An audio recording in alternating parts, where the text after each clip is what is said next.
একটা পরিবারকে এই জাতির গাড়ি চাপিয়ে দিয়েছিল। এই পরিবারের হাফ পাপ এবং ছিল তারা এই জাতির মালিক, আমরা বাকি 18 কোটি মানুষ ভাড়াটিয়া।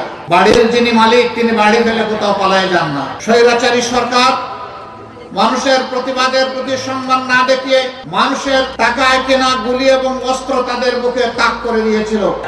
আমরা আমাদের শত শত সহকর্মীকে হারিয়েছি। মোল্লার দরবারে দোয়া করি রব্বুল আলামিন তাদেরকেও যেন শহীদ হিসাবে কবুল করেন। ওদেরকে বিচারের আওতায় আনতে হবে।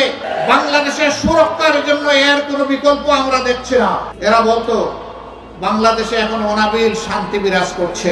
আমি তাদের আমলে চিৎকার দিয়ে বলছি, হ্যাঁ, তোমাদের এই শান্তি হলো কবরস্থানের শান্তি। কবরস্থানে কোনো জীবিত মানুষ থাকে না, তাই সেখানে হাসি কান্না শোনা যায় না।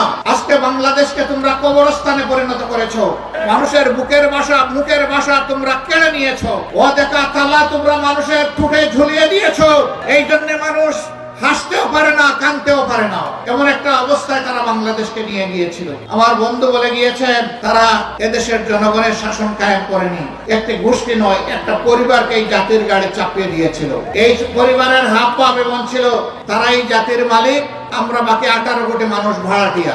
বাড়ির যিনি মালিক তিনি বাড়ি ফেলে কোথাও পালায় যান না। ঘর ছেড়ে কে যায়? ভাড়াটিয়া যায়। তারা বলতেন আমরা এই দেশ ছেড়ে পালাবো না, আমরা অমুকের মেয়ে, অমুকের নাতি, অমুকের পুতি। কেন পালালেন?